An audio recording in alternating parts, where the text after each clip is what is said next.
Hello，大家好，歡迎收睇粵語焦點，我係阿靚。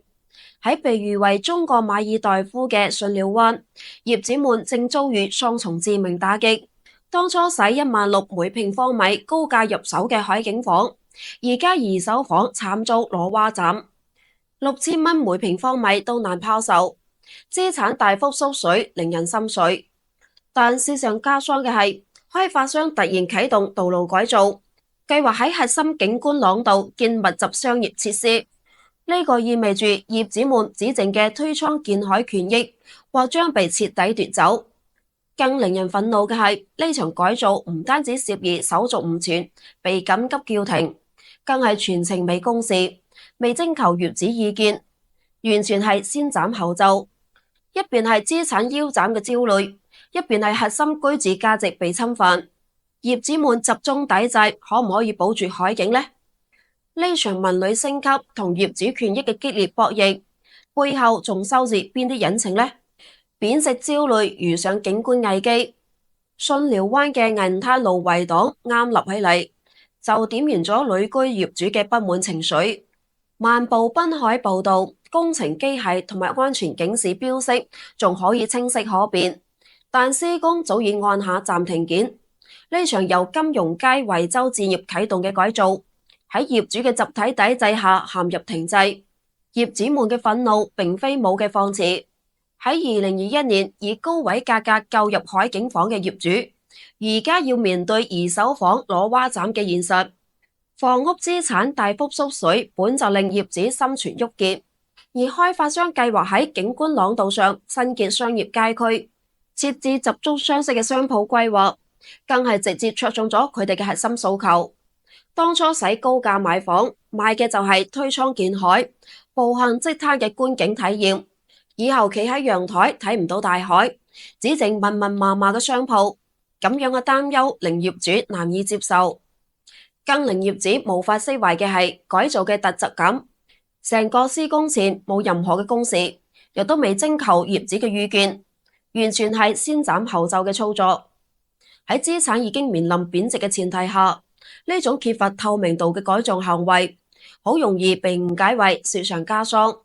深入分析就會發現，業主並非反對所有嘅升級。對於修繕破損嘅路面、更新安全隱患雕塑呢類優化，大家普遍持支持嘅態度。但當改造觸及核心居住價值，又缺乏基本溝通時，抵制亦都係在所難免。從法律層面嚟睇，呢場爭議嘅核心或者並非業主強調嘅景觀視野權。正途律師所講，我國現行法律中並冇將其列為獨立法定嘅權利，業主難以直接以此為權。但開發商嘅改造行為就喺手續合規性或者溝通程序上留下咗明顯嘅漏洞。巽寮灣承建辦明確表示，叫停施工嘅關鍵原因係開發商未能出具相關施工手續。呢個亦都印證咗業主們對違規施工嘅質疑。金融街方面表示，改造係為咗改善商業業態雜亂、設施陳舊嘅問題，計劃引入星巴克、茉莉奶白等連鎖品牌，打造高端濱海休閒街。但咁樣嘅規劃就忽略咗兩個核心問題，一個係銀灘周邊已經有唔少嘅鞋服、餐飲底商，業態重複而且經營狀況一般，新增商業設施係咪有必要？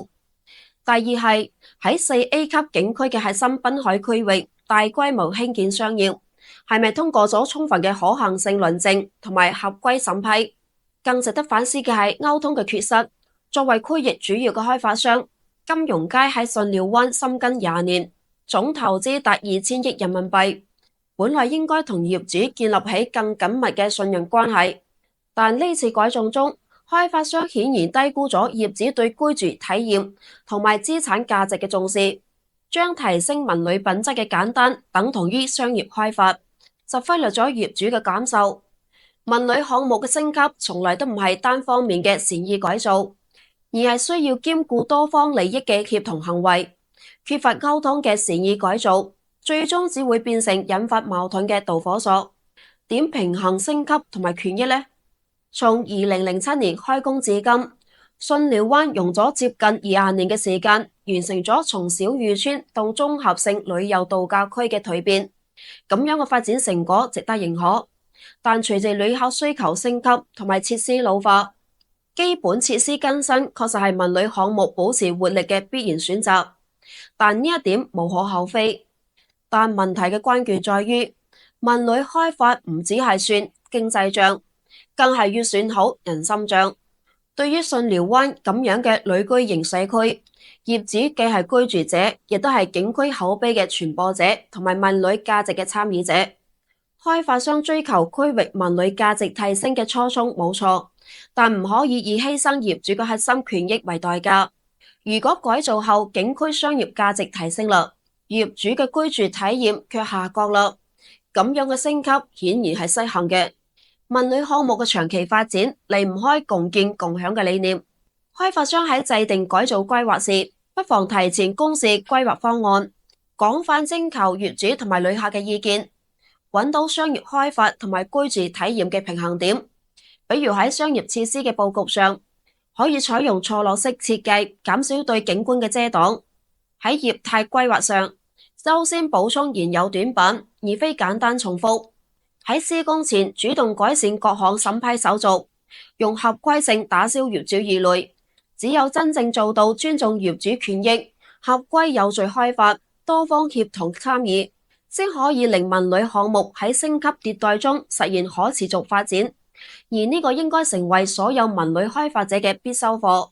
巽寮灣呢件事，話到底就係開發商同埋業主冇溝通好，冇平衡好兩邊嘅利益。開發商想將景區設施升級，業態搞豐富啲，令地方更有吸引力，呢個初衷冇問題。但業主們嘅難處亦都實打實，16000每平方米買嘅房屋，而家二手房先6000幾蚊每平方米，資產已經縮水唔少。最睇重嘅海景仲可能被新建嘅商業設施擋住，換咗邊個都唔會樂意。更關鍵嘅係呢次改造冇提前公示，亦都冇問過業主意見，手續仲唔齊，難怪大家會抵觸。景區要長久發展，升級係必然，但唔可以只顧自規劃，忽略咗住喺呢度嘅業主。提前將方案講清楚，將手續辦齊，多聽下業主嘅想法，揾到商業建設同埋觀景體驗嘅平衡點，先可以令升級真正惠及所有人。呢個亦都係所有景區發展都應該注意嘅事。今期嘅節目就到呢度啦，感謝大家收睇。如果鍾意我嘅節目，請訂閱支持，多謝。我哋下期不見不散，拜拜。